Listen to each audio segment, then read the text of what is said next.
আসসালামু আলাইকুম, হ্যালো সবাইকে। How are we doing?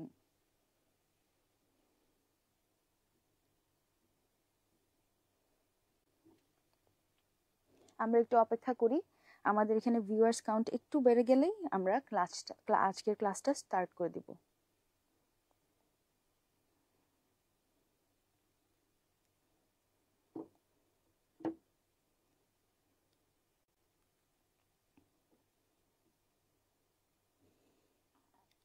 এখানে দেখতে পাচ্ছি Rozy Haque, hi, hello. Anandita Arina, hello. Akib Rahman, hello. What is going on here? IELTS live class.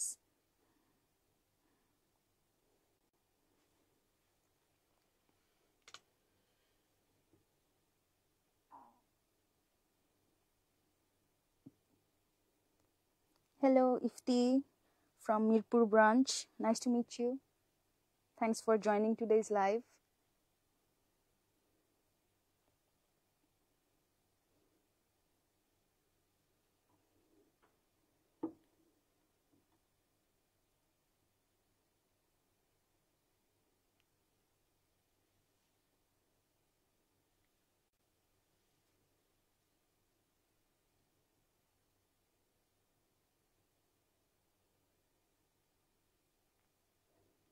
আমরা একটু অপেক্ষা করি, আমরা কিছুক্ষণের মধ্যেই আজকে লাইভ ক্লাসটা স্টার্ট করে দিব।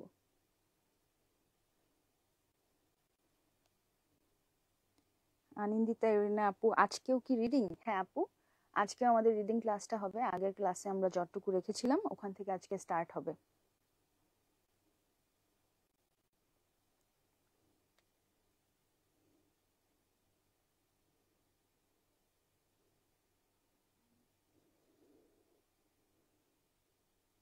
অলরাইট, সো আমরা আজকের ক্লাসটা স্টার্ট করতে পারি। জানি আপনারা সবাই অধীর আগ্রহে অপেক্ষা করছিলেন আমাদের আইএলস লাইভ ক্লাসটার জন্য। সো চলেন আমরা আগের দিনে যেখানে রেখেছিলাম ক্লাসটা ওখান থেকেই স্টার্ট করি। আমি আইএলস ইনস্ট্রাক্টর ঐশী আজকে থাকছি আপনাদের সাথে।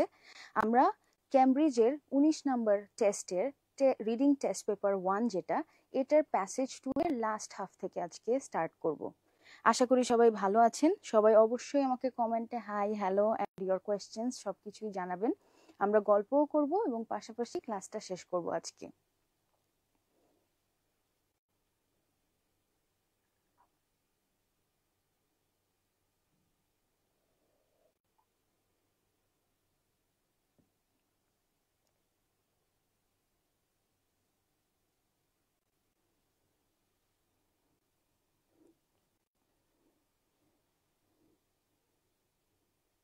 Hello Zahid, thank you so much for joining. Alright, so চলেন আমরা আজকে আমাদের ক্লাসটা স্টার্ট করি। আগের দিন আমরা রিডিং প্যাসেজ 2 এর 19 নাম্বার পর্যন্ত করেছিলাম, তো আমরা আজকে 20 নাম্বার থেকে স্টার্ট করব।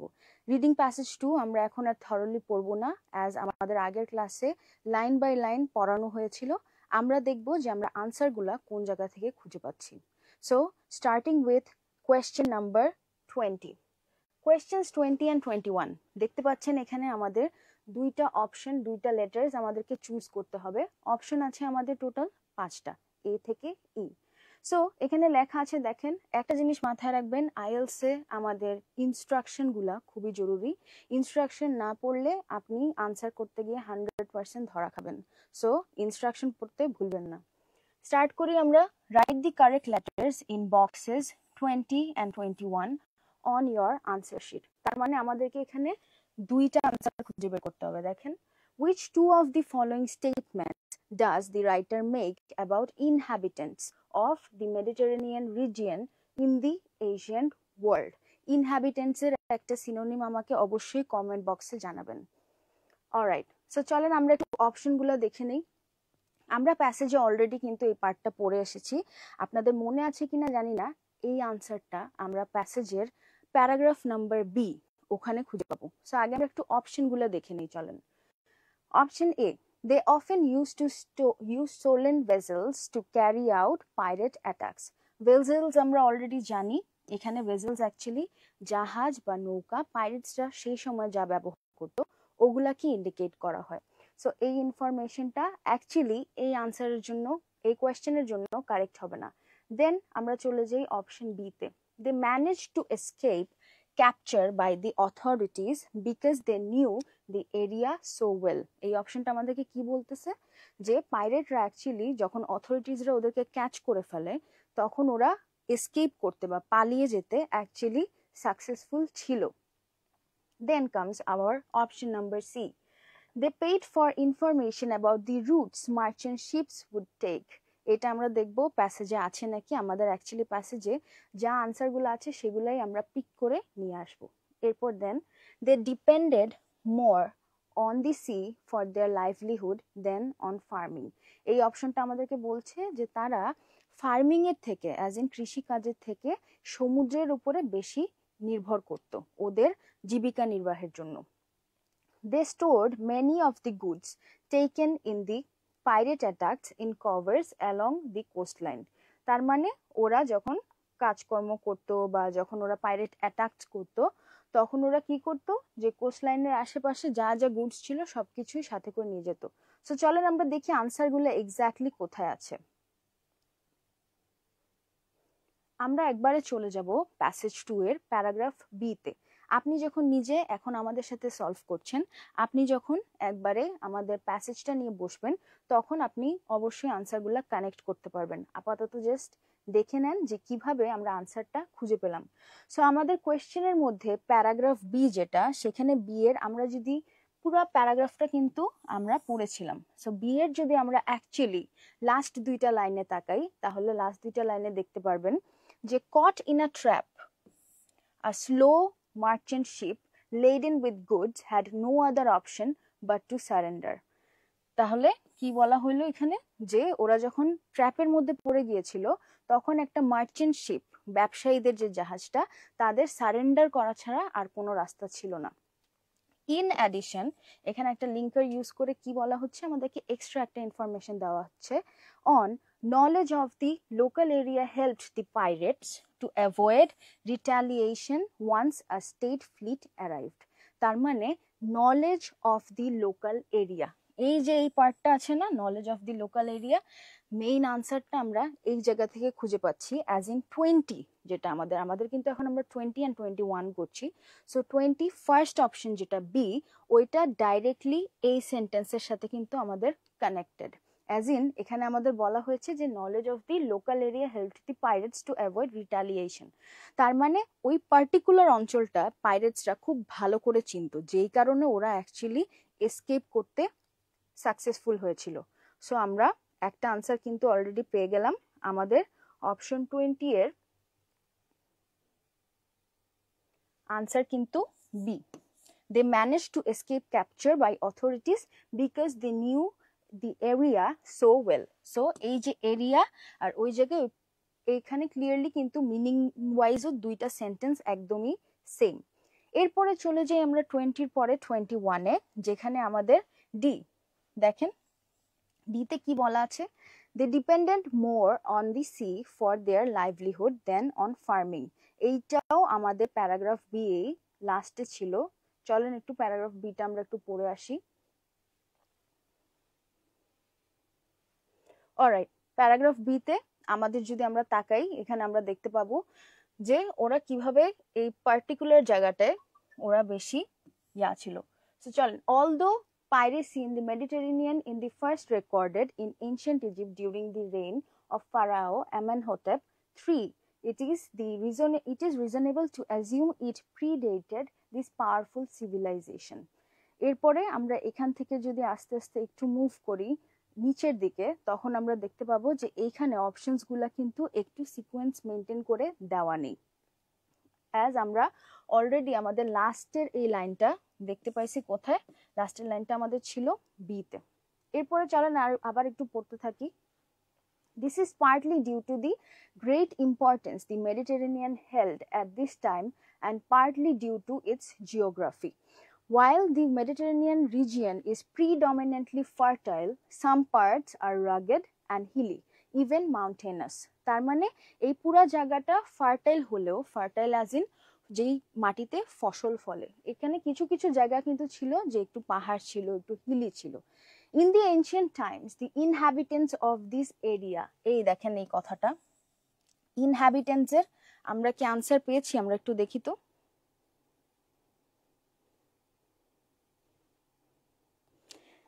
একজন লিখেছেন ইনহ্যাবিটেন্টসের আমাদের আনসার রেসিডেন্টস। একটা ইনহ্যাবিটেন্টের synonym residents. Yes, so dwellers, resident যেটাই বলেন। Inhabitants of this areas relied heavily on marine resources. So পানি থেকে, সমুদ্র থেকে, ইনক্লুডিং ফিশ অ্যান্ড সল্ট, পানি থেকে, সমুদ্র থেকে ওরা যা রিসোর্সেস পাইতো ওরা অ্যাকচুয়ালি কিন্তু ওগুলার উপরে বেশি রিলাই করতো।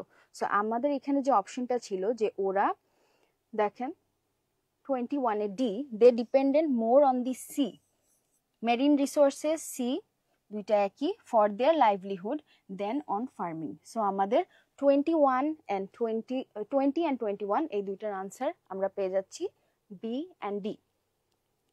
Moving on to the next questions. আমাদের এরপর আসছে আবারও সেম, আমাদেরকে এখানে দুইটা অপশন চুজ করতে হবে, 22 and 23. কোয়েশ্চেনটা আবার দেখে নেই। Which two of the following statements does the writer make about piracy and ancient Greek? দেখেন ডাইরেক্ট আমাদের এখানে কিন্তু মেসেজের হেডিংটাই নিয়ে আসছে যে রাইটার এই পার্টিকুলার টপিক নিয়ে কোন দুইটা স্টেটমেন্ট বলেছেন। তার মানে রাইটার যে দুইটা নিয়ে কথা বলছে আমাদেরকে ওই দুইটাই অ্যাকচুয়ালি খুঁজে বের করতে হবে। সো এখানে আমরা একটু অপশনগুলো পড়ে নেই আমাদের 22 and 23 এর। A, the state estimated that very few people were involved in piracy. তার মানে ওই পার্টিকুলার অঞ্চলটা বা তখনকার যে সরকার বা তখনকার দেশ ওরা ক্যালকুলেট করেছিল যে খুব কম মানুষই এই পাইরেসি বা পাইরেট এদের সাথে ইনভলভড ছিল। অলরাইট, অপশন বি তে কি দেওয়া হচ্ছে? Attitudes towards piracy changed shortly after the Iliad and the Odyssey were written. এখানে কি বলা হচ্ছে? ইলিয়াড অ্যান্ড অডিসি, এটা আমরা নাম শুনি নাই, প্রবাবলি এমন কেউ নাই, এবং আমরা ইলিয়াড অ্যান্ড অডিসি এই দুটো নাম এখানে আমাদের প্যাসেজেও কিন্তু পেয়েছি। ঠিক আছে, তো বলা হচ্ছে যে ইলিয়াড অ্যান্ড অডিসিতে যখন পাইরেসি নিয়ে বা এই যে পাইরেটদের যে কাজটা এটা নিয়ে যখন মেনশন করা হয় তখন আস্তে আস্তে পাইরেসি জিনিসটার প্রতি মানুষের অ্যাটিটিউডস গুলা চেঞ্জ হতে থাকে। এরপর C, important officials. Important officials এর কি কি সিনোনিম হতে পারে আমাকে একটু অবশ্যই কমেন্টে জানাবেন। Thank you so much Anandita Erina, উনি বলছেন যে এভাবে পড়ালে অনেক ইজি লাগে। থ্যাংক ইউ সো মাচ, আমাদের সাথে থাকবেন। Important officials were known to occasionally take part in piracy. তার মানে ইম্পর্টেন্ট অফিসিয়ালস সোজা বাংলা কথায় আমাদের কি, বড় যত স্যাররা আছে আমাদের স্যার ম্যাডামরা সবাই হলো গিয়ে পাইরেসিতে অ্যাকচুয়ালি একটা টাইমে পার্ট নিত বা অংশগ্রহণ করত। এরপর D, every citizen regarded pirate attacks on সিটিজ as unacceptable. তাহলে আসলে কি পাইরেট অ্যাটাকটাকে সবাই আনএক্সেপ্টেবল হিসেবে দেখতো? এই জিনিসটা আমাদের প্যাসেজে আছে কিনা অথবা আমাদের রাইটার মেনশন করেছে কিনা এই জিনিসটাই খুঁজে বের করতে হবে। A favourable view of piracy is evident in certain ancient Greek text. তার মানে এখানে কি বলা হচ্ছে যে পাইরেসিকে নিয়ে একটা ফেভারেবল ভিউ অথবা একটা অ্যাকসেপ্টেবল ভিউ কিন্তু মেনশন করা আছে। এখন চলেন আমরা একটু দেখি যে আমাদের কোয়েশ্চেন্স 22 and 23 এর আনসার এক্স্যাক্টলি কোথায় আছে। বিটা কিন্তু আমরা পড়তে পড়তে একদম নিচে চলে আসছিলাম, স্বাভাবিকভাবে আমরা পরের প্যারাগ্রাফগুলো যাব। সো অ্যাকচুয়ালি আনসার যদি আমরা খুঁজতে বের হই আমাদেরকে চলে যেতে হবে প্যারাগ্রাফ ই তে। অলরাইট, সো আমাদের প্যারাগ্রাফ ই তে আমাদের আনসারগুলো কোথায় আছে দেখেন। আমাদের একটা অপশন কিন্তু ছিল ইম্পর্টেন্ট অফিসিয়ালস এবং আরেকটা ছিল ইলিয়াড অ্যান্ড অডিসি, এই দুইটা নাম ছিল। সো আমরা দেখি এক্স্যাক্টলি আমাদের প্যারাগ্রাফ ই তে কি বলা আছে। চলেন একটু আমরা একসাথে পড়ি। The ancient Greek world's experience of piracy was different from that of Egyptian rulers. তার মানে পার্টিকুলারলি দুইটা জায়গায় গ্রিক অ্যান্ড ইজিপশিয়ান ওদের কিন্তু এক্সপিরিয়েন্সেস গুলা একটু ডিফারেন্ট ছিল। While Egypt's power was land-based, the ancient Greeks relied on the Mediterranean in almost all aspects of life, from trade to warfare. ওরা কিসের উপরে রিলাই করতো? এই যে মেডিটেরেনিয়ান সি যে এটার উপরে। Interestingly in his works the Iliad and Odyssey, দেখেন অলরেডি আমাদের একটা কিওয়ার্ড কিন্তু এখানে চলে আসতেছে, Iliad and Odyssey. The ancient Greek writer Homer not only condones but praises the lifestyle and actions of pirates. দেখেন আমাদের এখানে যে রাইটার যিনি ছিলেন তখনকার ইলিয়াড আর অডিসির, হোমার, উনি কি করলো, উনি অ্যাকচুয়ালি শুধুমাত্র যে পাইরেসি জিনিসটা মেনশন করছে ওনার কাজে এমন না, উনি ইভেন এটার প্রশংসাও করছে। তো স্বাভাবিকভাবেই এত বড় মাপের বা এত বড় মানের একজন রাইটার যদি কোনো কিছু নিয়ে একটা ফেভারেবল বা একটা অ্যাকসেপ্টেবল ভিউ প্রেজেন্ট করে, তখন কিন্তু দেখা যায় যে ওইটার প্রতি মানুষের অ্যাটিটিউডসগুলো চেঞ্জ হতে থাকে। দেখেন, the opinion remained unchanged in the following centuries. পরের কয়েক শতকে এই অপিনিয়নটা কিন্তু আনচেঞ্জ ছিল, তার মানে বোঝা যাচ্ছে the pirates were actually good to some extent. এরপর the ancient Greek historian, আচ্ছা এখন আমরা যেহেতু আমাদের এখানে কিওয়ার্ড গুলা পেয়ে গিয়েছি ইলিয়াড এন্ড অডিসি, আমরা যদি অপশনে যাই আমরা অ্যাকচুয়ালি দেখতে পারবো, দেখেন attitudes towards piracy changed shortly after Iliad and Odyssey were written. তাহলে আমাদের 22 এর আনসার কি আসছে? 22 এর আনসার কি আমাদের বি আনা যায়? দেখেন, which two of the following statements does the writer make about piracy and ancient Greece? আমাদের কিন্তু এনশিয়েন্ট গ্রিসের পার্টটা ভুলে গেলে চলবে না, ঠিক আছে? তো চলেন আবার ফেরত যাই আমরা ইতে। এখন আমরা আসি নিচের থেকে, ফর গ্রিকস। ফর গ্রিকস, আচ্ছা তার আগে একটু কমেন্টস গুলো দেখে নিই, চলেন।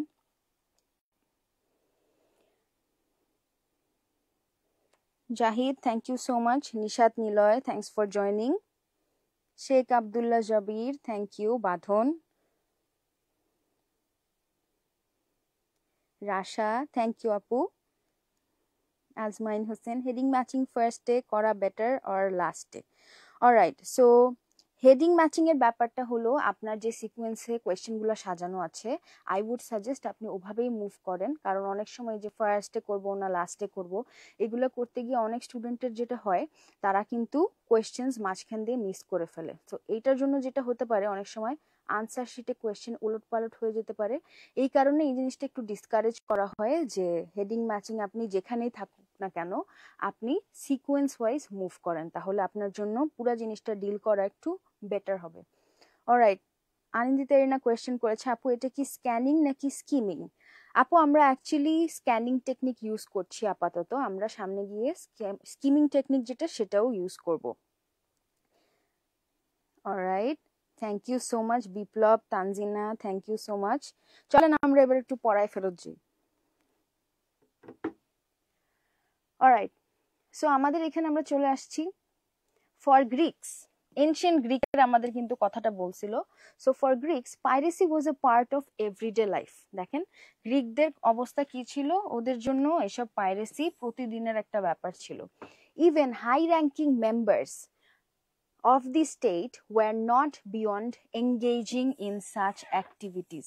তার মানে হাই র্যাঙ্কিং মেম্বার্স কারা? এই যে আমরা পড়ছিলাম না অফিসিয়ালস, ইম্পর্টেন্ট অফিসিয়ালস, এটাই। সো হাই র্যাঙ্কিং মেম্বার্স এর ডাইরেক্ট সিনোনিম কিন্তু আমাদের চলে আসতেছে ইম্পর্টেন্ট অফিসিয়ালস। সো আমরা গ্রিসের যে ইনফরমেশনটা, গ্রিসের ইনফরমেশনে একটা কিন্তু আমরা পাইলাম, সেটা কি যে ইম্পর্টেন্ট অফিসিয়ালস অথবা হাই র্যাঙ্কিং মেম্বার যারা আছেন ওনারাও কিন্তু এই পাইরেসির মতন অ্যাক্টিভিটিতে ওনারা অংশগ্রহণ করতেন। এরপরে দেখি আমরা কি বলছে এখানে।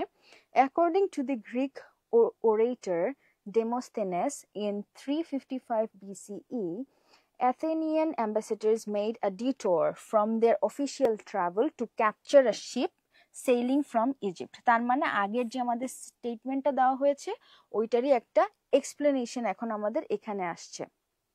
এরপর দেখেন আমাদের কি বলছে, the Greeks liberal approach towards piracy does not mean they always tolerated it. তাহলে দেখেন সব সময় ওদের একটা লিবারেল অ্যাপ্রোচ কিন্তু ছিল যে হ্যাঁ ঠিক আছে আমাদের এই জিনিসটা অ্যাকসেপ্টেবল, কিন্তু তাই বলে যে সব সময় জিনিসটা ওরা অ্যাকসেপ্ট করতো জিনিসটা কিন্তু এমন না, এই জিনিসটাই এখানে বলা হচ্ছে।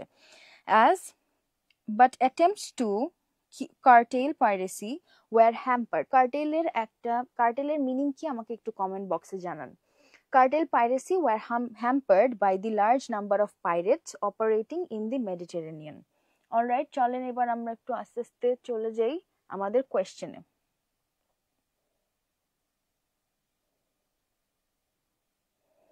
সো গ্রিস, এনশিয়েন্ট গ্রিস নিয়ে অ্যান্ড পাইরেসি নিয়ে অ্যাকচুয়ালি আমাদের কোন দুইটা স্টেটমেন্ট দেওয়া হয়েছিল? আমাদের অ্যাকচুয়ালি 22 অ্যান্ড 23 এর জন্য ফার্স্ট ইম্পর্টেন্ট অফিসিয়াল এটা একটা আনসার পেয়েছি। সো 22 এর আনসার ইজ সি। অ্যান্ড এখানে দেখতে পাচ্ছেন যে a favourable view of piracy is evident, স্পষ্ট in certain ancient Greek text.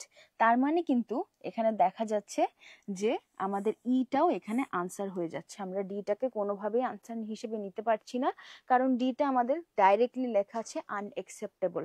ওরা কিন্তু কোনো কোনো ক্ষেত্রে পাইরেসি জিনিসটাকে অ্যাকসেপ্ট করতো। সো আশা করি আপনাদের এতক্ষণ ধরে 20 থেকে নিয়ে 23 পর্যন্ত ক্লিয়ার। চলেন আমরা নেক্সট কোয়েশ্চেনসে মুভ করি। এখন আমাদের চলে আসছে কি সামারি কমপ্লিশন। তার আগে আমরা একটু কমেন্টস গুলা চেক করে নেই। Tanzina thank you. জাহিদ আপু আর একটু স্লো ভাবে বোঝান। ওকে আচ্ছা। তনয় এমন লাইভ রোজ চাই। অলরাইট, আমরা চেষ্টা করব। You are looking so adorable.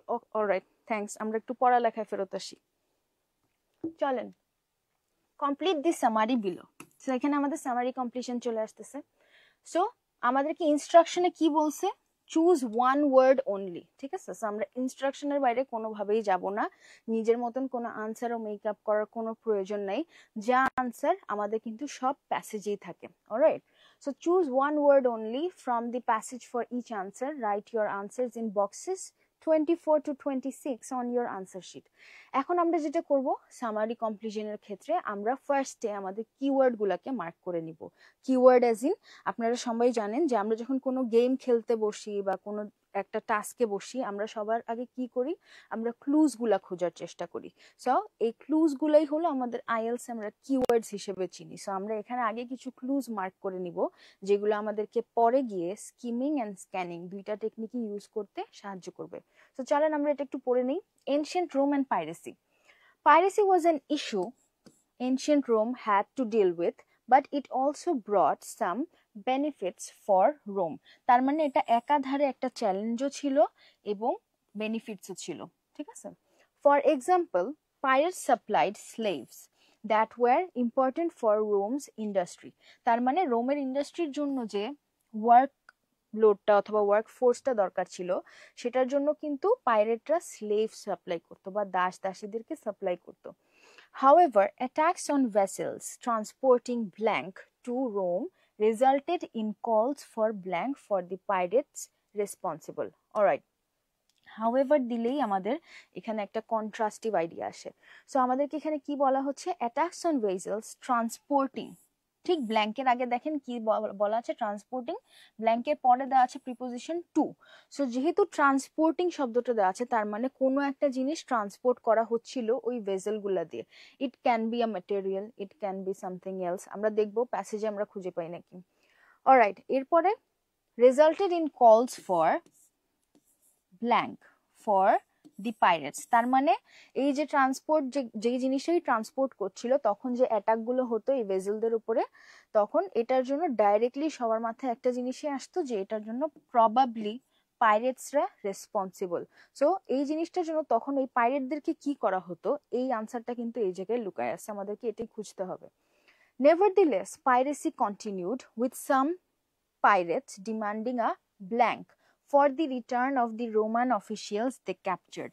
পরে বোঝা যাচ্ছে this is going to be so negative, as in দেখেন পাইরেসি কন্টিনিউ হচ্ছিল, পাশাপাশি কি করছিল? some pirates were demanding a, এখানে আমাদের একটা আর্টিকেল দেওয়া আছে, এরপরে ব্ল্যাঙ্কের পরে ফর দি রিটার্ন। তার মানে যাদেরকে ওরা আটকায় ফেলছিল ওদের রিটার্নের জন্য কি করছিল? ওরা কোনো একটা জিনিস ডিমান্ড করছিল। সো আমাদের কমন সেন্স অনুযায়ী আমরা যেটা জানি, কিডন্যাপাররা যদি আসে তখন কিডন্যাপাররা ইউজুয়ালি আমাদের কাছে কি চায়?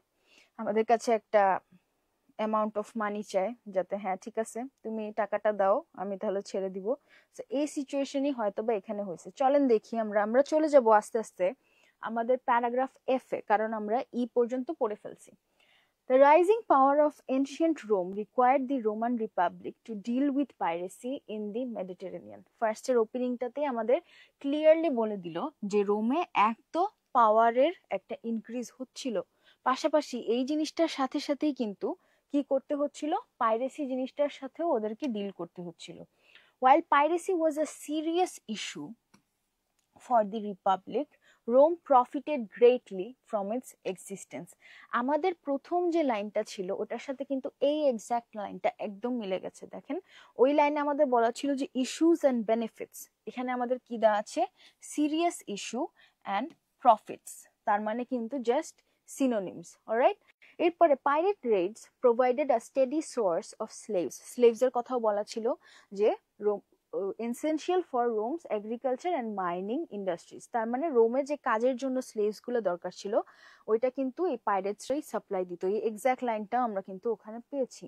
But this arrangement could only work while the pirates left Roman interests alone, তার মানে কি, পাইরেটস এরপরে দেখেন pirate attacks on grain ships which were essential to Roman citizens, এরপরে কমা দিয়ে আমাদের লেখা আছে আবার led to angry voices in the Senate demanding punishment of the culprits, তার মানে pirate attacks on grain ships, আমাদের ভেসেলস এর আমরা সিনোনিম জানতাম শিপস, রাইট? সো আমাদের যেহেতু ভেসেলস এর সিনোনিম অলরেডি এখানে আছে, অ্যাটাকস শব্দটা আছে, তার মানে মাঝখানে কি আমাদের গ্রেন, তার মানে পার্টিকুলারলি ওই জাহাজগুলা কিন্তু আমাদের গ্রেন বা ধান বা ফসল যেটাই হোক সেটা কিন্তু অ্যাকচুয়ালি ট্রান্সপোর্ট করছিল। সো চলেন আমরা চলে যাই, একটা আনসার কিন্তু আমরা অ্যাকচুয়ালি পেয়ে গেছি। সো কোয়েশ্চেন নাম্বার 24 এর আনসার হবে ট্রান্সপোর্টিং গ্রেন, GRAIN। আনসার যখন লিখবেন অবশ্যই একটু মনোযোগ দিয়ে লেখার চেষ্টা করবেন, কারণ আমাদের অনেকেরই কিন্তু দেখে দেখেও আনসার ভুল হয়ে যায়, ঠিক আছে? তো চলেন আবার ফেরত যাই। আমাদের আরেকটা কথা কিন্তু বলছিল যে গ্রেন, যারা এই গ্রেনের শিপগুলো যারা ক্যাপচার করছে তাদের জন্য সবাই কি চাচ্ছিল, পানিশমেন্ট। সো কলস for blank for the pirates responsible, কলস for punishment for the pirates responsible, punishment কথাটা আমাদের এখানে চলে আসবে।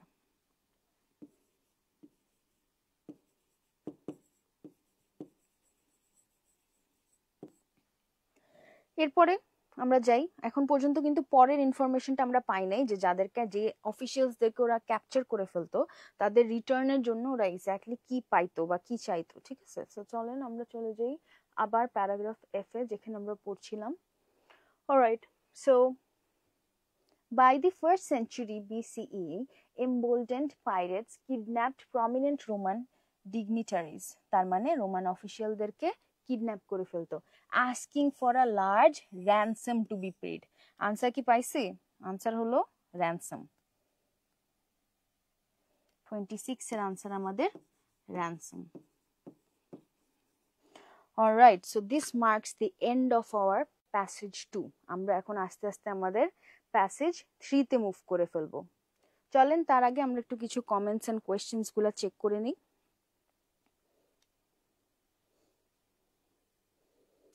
Clear, thank you.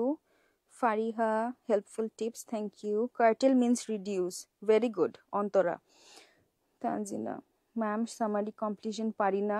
Alright, so summary completion আস্তে আস্তে আপনি প্র্যাকটিস করতে করতে হবে, এবং সামারি কমপ্লিশনের খুব ভালো একটা ট্রিক হলো আপনি কিওয়ার্ড ধরে ধরে আগান, এবং কিওয়ার্ডগুলো ইউজুয়ালি আমাদের ব্ল্যাঙ্কসের ঠিক আগে আর ঠিক পরেই কিন্তু বসে থাকে। শুভ, থ্যাংক ইউ ফর জয়নিং। মারুফ, জাহিদ হাসান, আপু সব টাইপের কোয়েশ্চেনে কি আগে কোয়েশ্চেনগুলো পড়বো? একজন কোয়েশ্চেন করেছেন। সো ইউজুয়ালি যেটা সাজেস্ট করা হয় যে আপনার জন্য যেই স্ট্র্যাটেজিটা বেস্ট কাজ করে আপনি ওইটাই করেন, ঠিক আছে? কারণ আইএলটিএস যখন স্টুডেন্টরা দেয়, অ্যাকচুয়ালি 50 জন স্টুডেন্টের স্টোরি কিন্তু ডিফারেন্ট হয়, 50 রকমের হয়। সো যেটা আপনি করতে পারেন, আপনি অ্যাকচুয়ালি চেক করে দেখতে পারেন আপনার কোন স্ট্র্যাটেজিটা কাজ করে। আপনার কি আগে কোয়েশ্চেন পড়াটা কাজ করে, কোয়েশ্চেন পড়লে কি বেটার হয় নাকি হলো প্যাসেজ পড়লে বেটার হয়? আমি পার্টিকুলারলি সাজেস্ট করি রিডিং সেকশনে আপনারা প্রত্যেকটার জন্যই আগে কোয়েশ্চেন পড়ে ফেলবেন, শুধুমাত্র হেডিং ম্যাচিং আর হেডিং ম্যাচিং আর ইনফরমেশন ম্যাচিং, এই দুইটার জন্য আপনারা আগে প্যাসেজ পড়বেন। কারণ হেডিং ম্যাচিং আর ইনফরমেশন ম্যাচিংয়ে আপনি যদি আগে অপশনসগুলা, list of headings, list of information এগুলো পড়ে ফেলেন, তাহলে আপনার এই যে এই জায়গাটা আছে না, এই জায়গাটা ক্লাউডি হয়ে যাবে। ঠিক আছে, সো আই উড সাজেস্ট যে এই জায়গাটা ক্লাউডি করার কোনো প্রয়োজন নেই। আমরা আগে আমাদের যত কিওয়ার্ডস আছে, যা আছে সবকিছু আগে গ্যাদার করে নিব প্যাসেজ থেকে, এরপরে আমরা যাব আনসার করতে।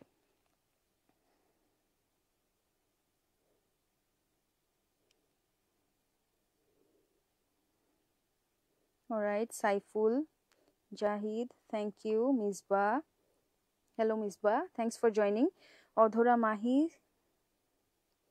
সাদিয়া আফরিন জিজ্ঞেস করেছে, ম্যাম আনসারটা কি অলওয়েজ ক্যাপিটালে লিখতে হবে? প্লিজ আনসার লেখার রুলটা ডিটেলসে বলেন।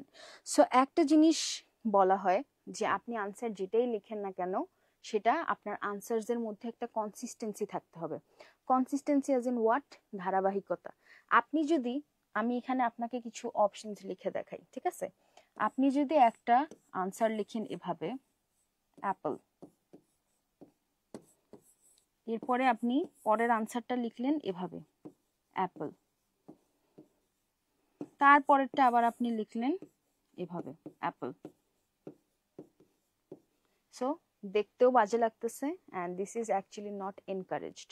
সো যেটা বলা হয় যে আপনি যদি অ্যাকচুয়ালি এভাবে লেখা স্টার্ট করেন, যেটা সাজেস্ট করা হয় যে আপনি পুরা জিনিসটাই এই ফরম্যাটেই লিখবেন, ঠিক আছে, এই যে বড় করে। বা আপনি যদি এই যে এভাবে লেখা স্টার্ট করেন, পুরা জিনিসটা আপনি এভাবে করেই পুরাটা লিখবেন। বাট আপনার আনসারসের মধ্যে আপনি আর যাই করেন না কেন, আপনি কোনো ইনকনসিস্টেন্সি শো করবেন না, তাহলে ওই জিনিসটা অ্যাকচুয়ালি কোনোভাবে কেউই এনকারেজ করে না।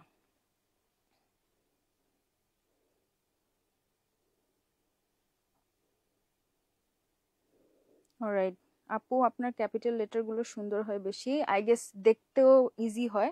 সো আই উড ট্রাই যে বেটার যে ক্যাপিটালেই লেখার। আপনারা আপনাদের আনসার যখন লিখবেন, আপনারা একটু আনসারসের ক্ষেত্রে কনসিস্টেন্ট থাকবেন। অলরাইট, সো আমরা চলেন প্যাসেজ 3-তে মুভ করি। প্যাসেজ 3-তে আমাদের এখন একটা প্যাসেজ পড়তে হবে। So let's read it together. আমাদের প্যাসেজ 3 এর প্যাসেজটা কি? আমরা ফার্স্টে একটু কোয়েশ্চেনগুলো যদি দেখে আসি, কোয়েশ্চেনগুলো কি টাইপের আছে, তাহলে আমাদের জন্য পুরো সিচুয়েশনটা বুঝতে ইজিয়ার হবে যে আমার কি আগে কোয়েশ্চেন পড়া বেটার হবে নাকি প্যাসেজ পড়া বেটার হবে। আপনাদের মধ্যে কে জানে একজন কোয়েশ্চেন করেছেন যে আপু আপনি কোন স্ট্র্যাটেজিটা ইউজ করে থাকেন নিজে যখন পরীক্ষা দেন বা নিজে যখন সলভ করেন। আমি অ্যাকচুয়ালি নিজে সবসময় একটা স্ট্র্যাটেজি ফলো করি, সেটা হলো আগে কোয়েশ্চেন পড়া। তাই বলে ওই যে আমি হেডিং ম্যাচিং আর ইনফরমেশন ম্যাচিং এ কখনো আগে লিস্ট অফ হেডিংস আর লিস্ট অফ ইনফরমেশন পড়তে যাই না। আমি শুধুমাত্র ওই ক্ষেত্রে আমি যদি দেখি যে এরকম একটা কাহিনী হচ্ছে, তাহলে আমি আগে প্যাসেজে মুভ করি, এবং প্যাসেজে ওই জায়গায় আমাদের একটা ছোট টিপস আছে যেটা আমরা এখনই ইউজ করবো, সো এখনই জানতে পারবেন। আসেন আমরা একসাথে পড়ি।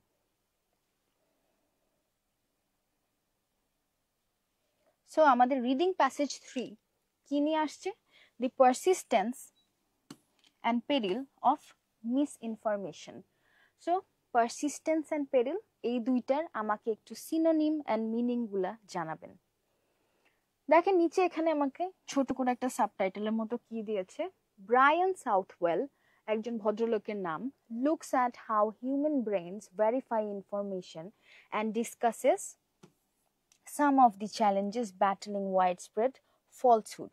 তার মানে এখানে যে কাহিনীটা হচ্ছে, উনি কি বলছে, অ্যাকচুয়ালি উনি দুইটা টপিকে অ্যাকচুয়ালি ফোকাস করবে এই এন্টায়ার প্যাসেজে। এইটুকু পড়ে কিন্তু আমরা বুঝে যাচ্ছি, একটা যে হিউম্যান ব্রেইন আমাদের কোনো ইনফরমেশন বা মিস ইনফরমেশন সেটাকে কিভাবে প্রসেস করে এন্ড ভেরিফাই করে, আরেকটা যে এইসব ক্ষেত্রে আমাদেরকে কি কি চ্যালেঞ্জ ফেস করতে হয় regarding what, regarding the wide spread falsehood.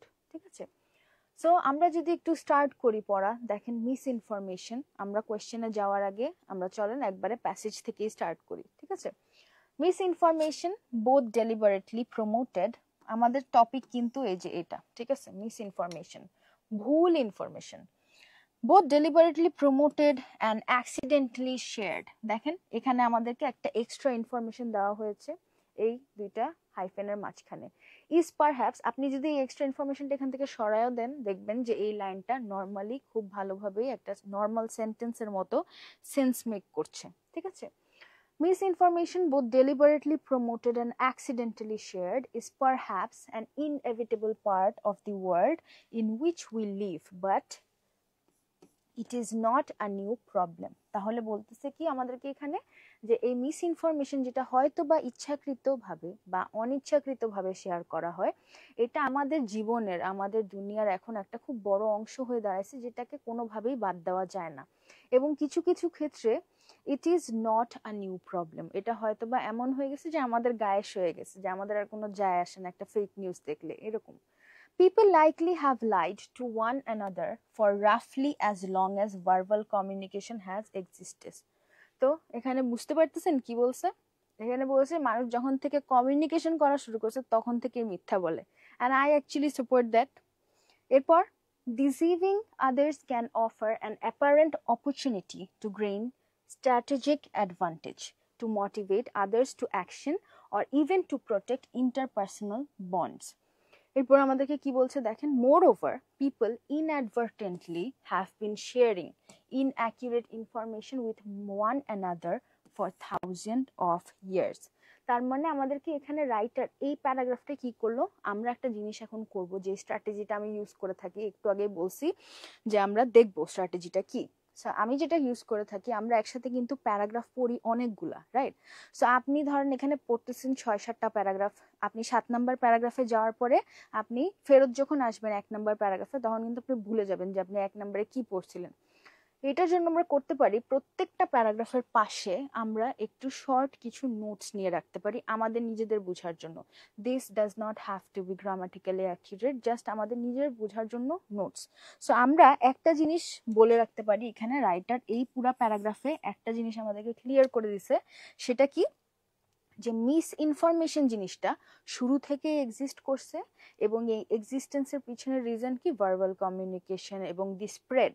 তাহলে আমরা এখানে ছোট করে লিখে রাখতে পারি, miss information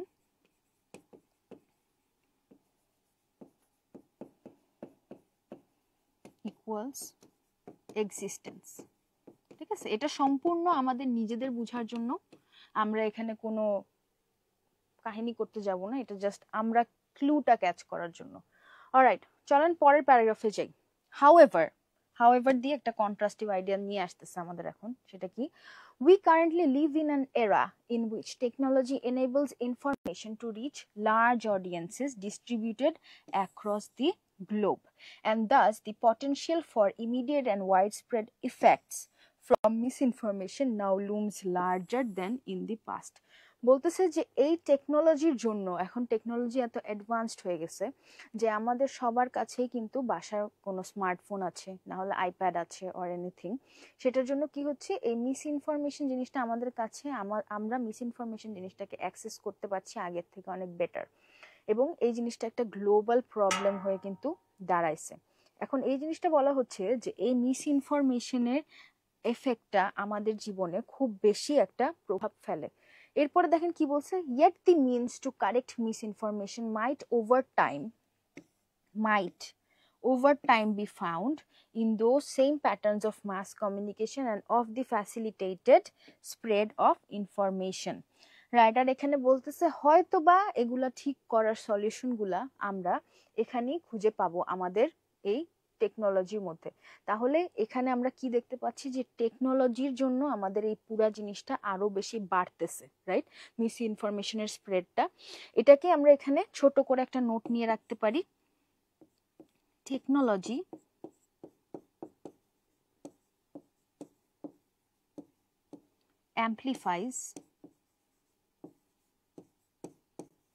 amplifies as in বাড়ানো বা কোনো কিছুর ইনক্রিজ করা, মিস ইনফরমেশন, আপাতত ইনফো লিখে রাখলাম, যেহেতু আমরা এগুলো লিখতেছি নিজের বোঝার জন্য, সো বেশি ঢং করা লাগবে না এখানে। সো চলেন আমরা পরের প্যারাগ্রাফটা একটু পড়ে ফেলি, C or the third paragraph. তার আগে একটু কমেন্টগুলো চেক করে নেই।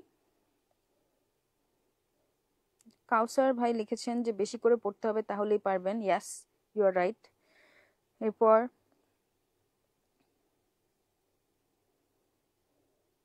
আমাদের আকিবুর রহমান ভাই, আপনিও দেখছেন আমাদের সাথে। নাভিদ ভাই বলেছেন যে আপু রিডিং এর ভোকাবুলারি কিভাবে ইমপ্রুভ করব। সো এটার জন্য আমাদের অ্যাকচুয়ালি কোনো শর্টকাট নাই, শর্টকাট কোনো জায়গায় কাজ করে না অ্যাকচুয়ালি। ভোকাবুলারি পড়ার জন্য নিজের ওই লেভেলের এফোর্ট দিতে হবে। অ্যান্ড ভোকাবুলারি লিস্টগুলো আপনি যেটা করতে পারেন, নিজের জন্য একটা খাতা মেনটেন করতে পারেন। ভোকাবুলারির জন্য কিছু ভালো ভালো ওয়ার্ড, অ্যাজ ইন ভালো ভালো কিছু বই আছে, সেগুলো ফলো করতে পারেন, লাইক ওয়ার্ড স্মার্ট, অথবা আপনাদের ক্যামব্রিজেরও কিছু বই আছে ভোকাবুলারি রিলেটেড, ওগুলো ফলো করে দেখতে পারেন। শুধু ভোকাবুলারি কিন্তু চোখ দিয়ে পড়লে হয় না, নিজের খাতায় নিজে একটা খাতা মেনটেন করতে হয় এবং ওখানে লিখে রাখতে হয়। লিখে যদি না রাখেন আপনি কিন্তু আলটিমেটলি সেই জিনিসটা ভুলেই যাবেন। সো একটা জিনিস প্র্যাকটিস করবেন যে লেখা, ভোকাবুলারিটা লেখার প্র্যাকটিস করবেন। লিখে দরকার হলে ইংলিশের এগেনস্টে বাংলা দিয়ে জিনিসটা না শিখে ইংলিশের এগেনস্টে ইংলিশ দিয়ে জিনিসটা শেখার চেষ্টা করেন। মানে একটা ভোকাবুলারি বা একটা ওয়ার্ড আপনি লিখলেন, সেই ওয়ার্ডের মিনিং এর জায়গায় আপনি বাংলা মিনিং না লিখে আপনি ইংলিশ মিনিংই লেখেন, যেটা আপনি নিজে বুঝতে পারবেন, যেটা আপনার জন্য ইজিয়ার হবে।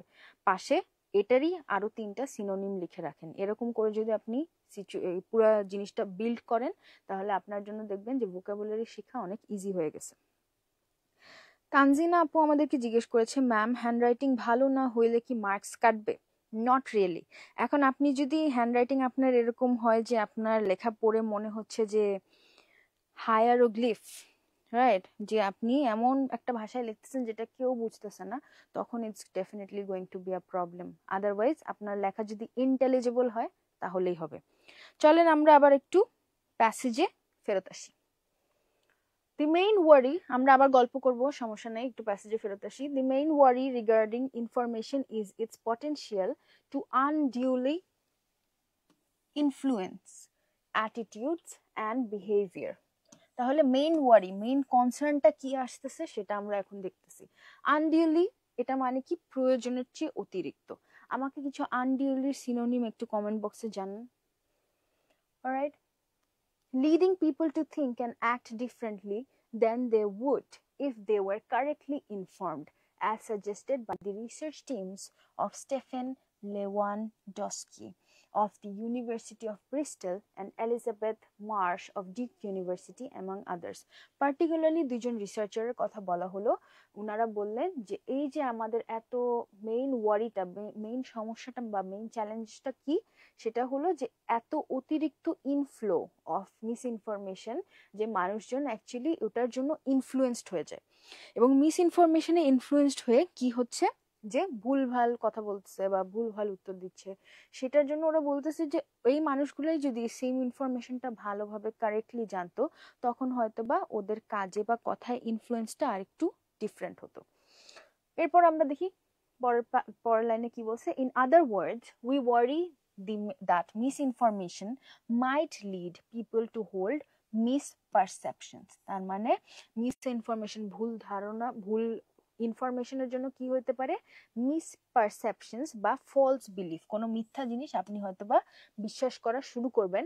and that these misperceptions, especially when they occur among large groups of people, may have detrimental downstream consequences for health, social harmony and political climate. যখন এই মিস ইনফরমেশনের কাহিনীটা পুরো বড় একটা গ্রুপে হবে, তখন কি হবে? তখন তো বোঝাই যাচ্ছে যে সব দিক দিয়েই ডাউনফল আসবে। এই কথাটাই এই লাস্টের লাইনে বলা হয়েছে। সো আমরা অ্যাকচুয়ালি বুঝতে পারছি কি মিস ইনফরমেশন জিনিসটা আমাদের বিলিফকে বা আমাদের বিশ্বাসকে কিন্তু ইনফ্লুয়েন্স করে। সো আমরা এখানে ছোট করে লিখে রাখতে পারি,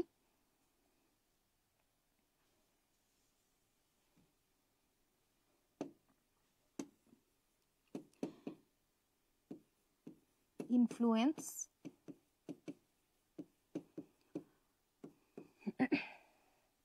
on beliefs. Alright, এরপরেরটা চলেন যাই। At least 3 observations related to misinformation in the contemporary mass media environment warrant the attention of researchers. So রিসার্চারদের অ্যাটেনশন টেনে ধরে 3টা অবজারভেশন এই মিসইনফরমেশনকে নিয়ে। সেটা কি? এই 3টা ইনফরমেশন policy researchers সাথে আরো কে আছে? policy makers and really everyone who watches television, listens to radio or reads information online। তার মানে ইনফরমেশনের যত স্টেক হোল্ডার আছে সবার কথাই কিন্তু এখানে বলা হয়েছে। First of all, people who encounter misinformation tend to believe it, at least initially। তাহলে এখানে আমাদেরকে বলছে না তিনটা অবজারভেশন, আমাদের ফার্স্ট অবজারভেশন কি আসতেছে, যারা মিস ইনফরমেশন এনকাউন্টার করে বা জানতে পারে ফার্স্টেই, ওরা কি করে, ওরা কিন্তু ওই জিনিসটার সাথে সাথে বিশ্বাস করে। ঠিক আছে, হয়তো বা আপনিও করছেন কোনো কালে। Alright, secondly, electronic and print media often do not block many types of misinformation before it appears in content available to large audiences। So বলতেছে প্রিন্ট মিডিয়া এবং ইলেকট্রনিক মিডিয়ার ক্ষেত্রে যে জিনিসটা হয়, ওরা অনেক সময় মিস ইনফরমেশন কিন্তু ব্লক করে না, অথবা হয়তোবা এরকম লেভেলের রেগুলেশনটা ওরা করে না। সো সেকেন্ড কনসার্ন কিন্তু আমাদের এটা, দে ডু নট ব্লক। ঠিক আছে, লাস্টেরটা কি দেখেন, আমাদেরকে এখানে ট্রানজিশনাল ওয়ার্ডও কিন্তু ইউজ করতেছে। সেটা কি বলতেছে, thirdly countering misinformation once it has enjoyed wide exposure can be a resource intensive effort। তার মানে কি, এমন একটা মিস ইনফরমেশন বা এমন একটা নেগেটিভ মার্কেটিং যেটা অলরেডি অনেক লার্জ গ্রুপ অফ পিপল প্রশংসা করে ফেলছে বা পছন্দ করে ফেলছে, সেই জিনিসটাকে কমব্যাট করাটা কিন্তু অনেক ডিফিকাল্ট। তার মানে আমরা এখানে বলতে পারতেছি ক্লিয়ারলি, আমরা এখানে ছোট করে লিখে রাখি 3 observations।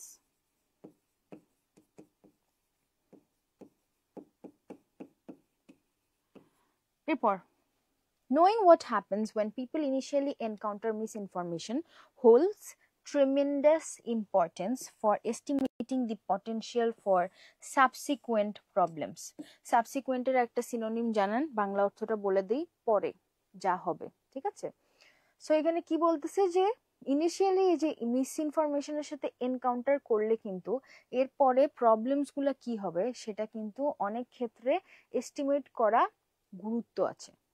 এরপর, although it is fairly routine for individuals to come across information that is false, the question of exactly how and when we mentally label information as true or false has garnered philosophical debate। তার মানে বলতেছে যে আমরা যখন একজন individual বা একজন ব্যক্তি যখন একটা ইনফরমেশন দেখে ফেলে, মিস ইনফরমেশন, তখন যেটা হয় যে সাথে সাথে ওই জিনিসটা কিন্তু ওরা কোনোভাবে টু সাম এক্সটেন্ট বিশ্বাস করে ফেলে, এবং এরপরে সেই ইনফরমেশনটাকে সে মেন্টালি ট্রু নাকি ফলস কোনটা হিসেবে ট্যাগ দিচ্ছে বা লেবেল করতেছে, এই জিনিসটা নিয়ে ফিলোসফারদের মধ্যে একটা ডিবেট হয়। ঠিক আছে, the dilemma is neatly summarised by a contrast. দেখেন আমাদের এখানে একটা কিন্তু বিপরীত ধারার চিন্তার কথা আসতেছে, সেটা কি, the dilemma between is neatly summarised by a contrast between how the 17th century philosophers Rene Descartes and Baruch Spinoza described human information engagement with conflicting predictions that only। আমরা এখন দুইজন ফিলোসফারের এই যে আগের যে সেন্টেন্সটা এটারই এক্সপ্লেনেশন, এটা দুইজন ফিলোসফারের আমরা এখানে কন্ট্রাস্টিভ আইডিয়া দেখছি যে ওরা দুজন কিভাবে ইনফরমেশন বা মিস ইনফরমেশন জিনিসটা অ্যাবজর্ভ করা নিয়ে কি বলছে। recently have been empirically tested in robust ways। তাহলে এই দুইজনের যে মতামতটা বা ধারণাটা, ওদের যে আইডিয়া, ওটাকে কিন্তু এখন টেস্ট করা হচ্ছে। Descartes argued that a person only accepts or rejects information after considering its truth or falsehood। So উনি বলতেছে যে একটা মানুষ তখনই একটা ইনফরমেশন একসেপ্ট করে, গ্রহণ করে, যখন সে বুঝতে পারে এটা কি সত্যি নাকি মিথ্যা। অন্যদিকে স্পিনোজা যে উনি কি বলতেছে, Spinoza argued that people accept all encountered information or misinformation by default, then subsequently verify or reject it through a separate cognitive process। তার মানে কগনিটিভ প্রসেস মানে কি, আমাদের একটা মেন্টাল ক্যাপাসিটি বা মেন্টাল প্রসেস। স্পিনোজার যে কথাটা সেটা কি বলতেছে, যে প্রত্যেকটা মানুষ আমরা যারা ইনফরমেশন দেখি বা মিস ইনফরমেশন দেখি, আমরা সবাই কিন্তু এই জিনিসটা ক্লিয়ারলি ঠিক করে ফেলি আগেই যে আমরা এই জিনিসটাকে একসেপ্ট করছি বাই ডিফল্ট। এরপরে সাবসিকুয়েন্টলি কি হয়, আমরা কি এটাকে ভেরিফাই করব নাকি রিজেক্ট করব, এটা পরে আমাদের এই মেন্টাল প্রসেস বা কগনিটিভ প্রসেস দিয়ে মুভ করানো হয়। In recent decades, empirical evidence from the research teams of Eric Asp of the University of Chicago and Daniel Gilbert at Harvard University, among others, has supported Spinoza's account. তারপরে কি বলছে, কেন support করছে ওরা? People appear to encode, কোনো একটা জিনিসকে কোডে ফেলে দেওয়া, encode all new information as if it were true. ওরা বলতেছে একটা মানুষ যখন একটা ইনফরমেশন পায় সে স্বাভাবিকভাবেই সেটাকে সত্যি ধরে নেয়। এরপরে কি করে, ইভেন ইফ অনলি মোমেন্টারিলি, অল্প সময়ের জন্য হইলেও, শর্ট টার্মের জন্য হইলেও, and later tag the information as being either true or false, a pattern that seems consistent with observation that mental resources for skepticism physically reside in the different part of brain than resources used in perceiving and encoding.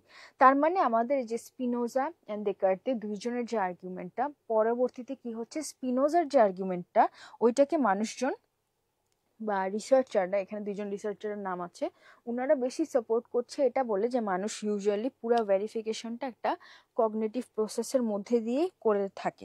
তার মানে আমরা এই জিনিসটাকে কিভাবে ছোট করে লিখে রাখতে পারি, আমরা লিখে রাখতে পারি না যে ইনফরমেশন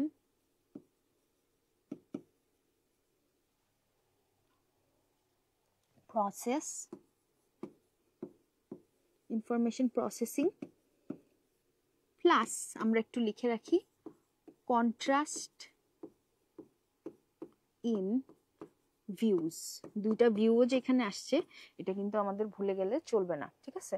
সো ইনফরমেশন প্রসেসিং, এই যে মেন্টাল কগনিটিভ অ্যাবিলিটি দিয়ে যে জিনিসটা করা হয় কগনিটিভ প্রসেস দিয়ে, এবং পাশাপাশি কন্ট্রাস্ট ইন ভিউজ। চলেন আমরা এই পরের প্যারাগ্রাফটায় চলে যাই। What about our second observation that misinformation often can appear in electronic and print media without being preemptively blocked? In support of this, so এখানে একটা কোয়েশ্চেন করা হচ্ছে যে আমাদের সামনে যে মিসইনফরমেশনটা আসে সেটা কি আগে থেকে কোনোভাবে ব্লক করা যায় প্ল্যান করে? এই কোয়েশ্চেনটা অথরই কিন্তু আপনাকে করছে এবং উনি নিজেই কিন্তু এটার আনসার এখানে দিয়ে দিবে। In support of this, one might consider the nature of regulatory structures in the United States. Regulatory agencies here tend to focus on post hoc. Post hoc মানে কি, একটা ঘটনা ঘটে যাওয়ার পরে post hoc detection of broadcast information. তার মানে United স্টেটসের একটা রেগুলেশন ক্রাইটেরিয়া নিয়ে চলে আসতেছে যে ওরা ইউজুয়ালি রেগুলেশনে কখন ফোকাস করে, যখন একটা ঘটনা অলরেডি হয়ে গেছে।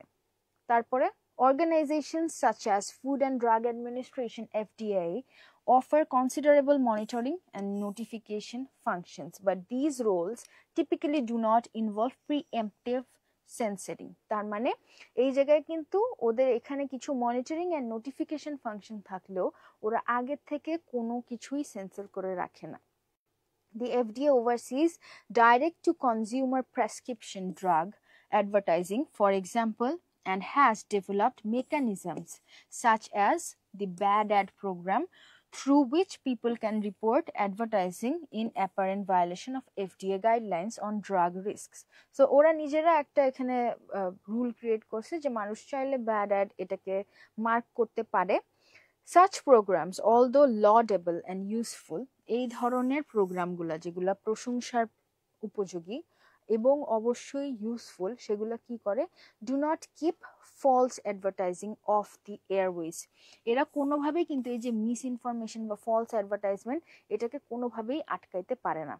In addition, even misinformation that is successfully corrected can continue to affect attitudes. তার মানে বলতেছে কি, মিস ইনফরমেশন যেটা হয়তো বা কারেক্ট করা হয়ে গেছে ওইটাও কিন্তু আলটিমেটলি মানুষের অ্যাটিটিউডটাকে এফেক্ট করে। তার মানে আমরা এখানে কি ইউএস এর যে রেগুলেটরি ফেইলিয়ারগুলো এটাকে লিখে রাখতে পারি না, ইউএসএ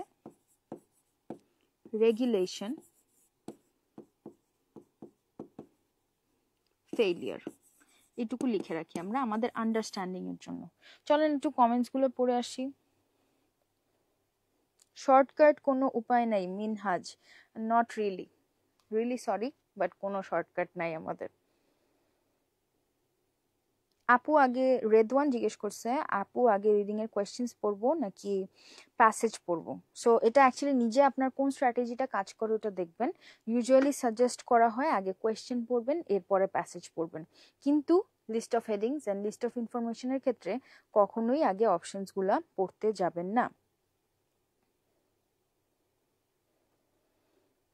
ঠিক আছে, মোহাম্মদ তনয় লিখেছে সাবসিকুয়েন্ট, অ্যাপ্রক্সিমেট, পোস্টেরিয়র, সিনোনিমস অধরা মাহি। এত এক্সট্রিম লেভেলের ওয়ার্ড ইউজ করে কেন, কি যে বলবো, কিছু আর বলার নাই, বাট আমাদেরকে এই এক্সামে পার করে যাইতে হবে। So the only way out is through. চলেন পরেরটায় চলে যাই। This leads us to our third observation. দেখেন আমাদের 3 নাম্বার অবজারভেশনের দিকে কিন্তু আমরা আস্তে আস্তে চলে আসছি। সেটা কি? আ campaign to correct misinformation, even if rhetorically compelling, requires resources and planning to accomplish necessary reach and frequency. So একটা চাইলেই হয় না যে সাথে সাথে আমি এই জিনিসটাকে ঠিক করে ফেলবো মিসইনফরমেশনকে, সেটার একটা পার্টিকুলার রিচ অ্যান্ড ফ্রিকোয়েন্সি কিন্তু প্রয়োজন। ফর কারেক্টিভ ক্যাম্পেইনস আমাদের এখানে দেখেন কি বলা আছে, টু বি পারসুয়েসিভ। এই কারেক্টিভ ক্যাম্পেইনস যেগুলো ঠিক করবে মিসইনফরমেশনকে, সেগুলোকে যদি পারসুয়েসিভ হইতে হয়, অ্যাজ ইন কনভিন্সিং হইতে হয়, তখন কি করতে হবে? Audiences need to be able to comprehend them. কম্প্রিহেন্ডের একটা খুবই সহজ সিনোনিম আছে, আমাকে একটু কমেন্টে জানান। Which requires either effort to frame messages in ways that are accessible or effort to educate and sensitize audiences to the possibility of misinformation. So বলতেছে কি এখানে পুরা মিসইনফরমেশনের এই কারেক্টিভ ওয়েটাকে কমব্যাট করার কথা বলতেছে, যে একটা করা যায় যে কারেক্টিভ, আমরা যখন জিনিসগুলোকে কারেক্ট করব, যে অডিয়েন্স আমাদের, তাদের কিন্তু এই ক্ষমতাটা থাকতে হবে যাতে ওরা এই জিনিসটা বুঝতে পারে, ঠিক আছে, এবং ওদেরকে সেন্সিটাইজ করতে হবে এই সিচুয়েশনের সাথে। সেন্সিটাইজের মিনিংটা একটু আমাকে কমেন্টে জানাবেন। That some audiences might be unaware of the potential for misinformation also suggests the utility of media literacy efforts as early as elementary school. So অনেকে এই জিনিসটা বা এই আর্গুমেন্টটাকেও সাপোর্ট করছে যে এই পুরো জিনিসটাকে ঠেকানো যায় একটা ভাবে, সেটা হলো এলিমেন্টারি স্কুল থেকে মিডিয়া লিটারেসিটা বাচ্চাদের মধ্যে বা মানুষের মধ্যে একটু ইনফিলট্রেট করা। Even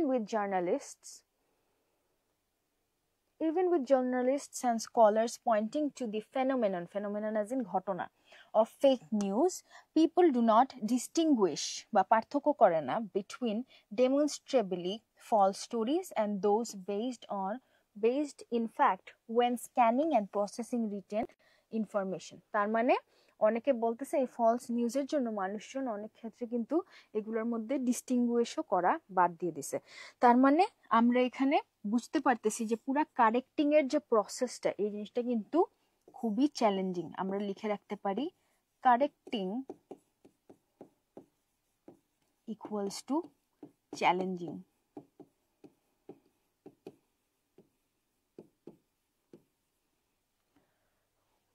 আমাদের শেষের প্যারাগ্রাফে আমরা আস্তে আস্তে চলে আসছি। আজকে আমরা এই শেষের প্যারাগ্রাফ পর্যন্তই থাকবো। নেক্সট ক্লাস থেকে আমরা আমাদের 27 থেকে নিয়ে 40 পর্যন্ত সলভ করে ফেলবো। সো দেখেন, we live at a time when widespread misinformation is common. আমরা এমন একটা সময় বাস করছি যেখানে মিসইনফরমেশনটা ছড়িয়ে পড়াটা, জিনিসটা, ঘটনাটা অনেক common. Yet at this time many people also are passionately developing potential solutions and remedies. কিন্তু অনেক মানুষ কিন্তু এটার কিছু সলিউশনস এন্ড রেমেডিস নিয়ে আসতেছে, সমাধান নিয়ে আসতেছে আমাদের জন্য। The journey forward undoubtedly will be a long and arduous one. Arduous as in difficult. So বলতেছে এই জার্নিটা খুবই লম্বা হবে এবং খুবই আর্ডুয়াস হবে, কিন্তু যেটা মিন করতে চাচ্ছে সেটা হলো জিনিসটা ইম্পসিবল না। Future remedies will require not only continued theoretical consideration but also the development and maintenance of consistent monitoring tools. তার মানে শুধু এগুলা রেমেডিস খুঁজলেই হবে না, মনিটরিং এর যে টুলগুলা সেগুলোরও কনসিস্টেন্সি আমাদের চেক করতে হবে, and a recognition among fellow members of society that claim which find prominence in the media that are insufficiently based in scientific consensus and social reality should be countered. তার মানে corrective মেজারের সব ক্ষেত্রেই কিন্তু আমাদের যত relevant stake holders আছে সবাইকে কিন্তু একসাথে কাজ করতে হবে। Misinformation arises as a result of human fallibility and human information needs. Human fallibility as in যে মানুষের এই যে ভুল ইনফরমেশনটা বিশ্বাস করে ফেলার ক্ষমতা, এই জিনিসটাকে বলা হচ্ছে। To overcome the worst effects of the phenomenon we will need coordinated efforts over time rather than any singular one time panacea we could hope to offer. তার মানে শুধুমাত্র একটা টাইমের বা একটা ছোট সলিউশন, শর্ট টার্ম সলিউশন না এনে এমন একটা সলিউশন আনতে হবে যেটা আমাদের একটা কোঅর্ডিনেটেড এফোর্ট হবে, পাশাপাশি আমরা সামনেও আগায় যেতে পারবো এসব সলিউশনের সাথে। তার মানে আমরা এখানে আমাদের কিওয়ার্ডটা লিখে রাখতে পারি, moving forward with solutions. So আমরা আমাদের একদম লাইভ ক্লাসের শেষ পর্যন্ত চলে এসেছি। আমরা একটু কমেন্টসগুলো চেক করে নেই। Comprehend, understand, thank you so much. Understand, সবাই বলছেন আন্ডারস্ট্যান্ড, ভেরি গুড। আপু প্যাসেজ না পড়ে আনসার কিভাবে সলভ করব? প্যাসেজ যদি পড়তে না চান সেই ক্ষেত্রে আমাদের স্ক্যানিং টেকনিকটা, স্কিমিং টেকনিক এগুলো আমরা ইউজ করে থাকি, কিন্তু সেই ক্ষেত্রেও আমাদের মাঝখানের সেন্টেন্স, মেইন সেন্টেন্স এবং পরের সেন্টেন্স সবগুলোই পড়া লাগে। সো প্যাসেজ পড়ার অ্যাকচুয়ালি আলটিমেটলি কোনো বিকল্প নাই। শাফিন, নেক্সট ক্লাসে আবার আপনাকে দেখতে চাই, থ্যাংক ইউ সো মাচ। আমরা নেক্সট ক্লাসে এই প্যাসেজের রিলেটেড যতগুলো কোয়েশ্চেন আছে আমাদের 27 থেকে 40 ওগুলো শেষ করব। আজকে আমরা প্যাসেজটা পুরোপুরি ক্লিয়ারলি বুঝে ফেললাম with short notes. Next class থেকে আমরা এখান থেকেই কন্টিনিউ করব। নেক্সট ক্লাস কে নিবে? নেক্সট ক্লাস আমরা দেখি কে নেয়, চেষ্টা করব আমি থাকার, or there can be surprises. Best teacher in the world, thank you so much.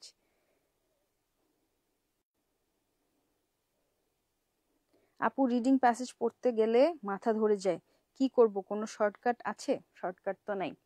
মাথা ধরে গেলে সেটা কি করবেন? পড়ালেখাটা রেখে একটু ঘোরাঘুরি করে আসেন, হেঁটে আসেন বাইরে, এরপরে আবার এসে পড়তে বসেন। অলরাইট, তাহলে আমরা আজকে আমাদের লাইভ ক্লাসটা এখানে শেষ করতে পারি। আমাদের কিন্তু অলমোস্ট 8:30 বেজে গেছে, 8:30 বেজে এখন 8:31। দেখা হচ্ছে আমাদের নেক্সট ক্লাসে। Thank you so much for joining today's class. ভালো থাকবেন সবাই।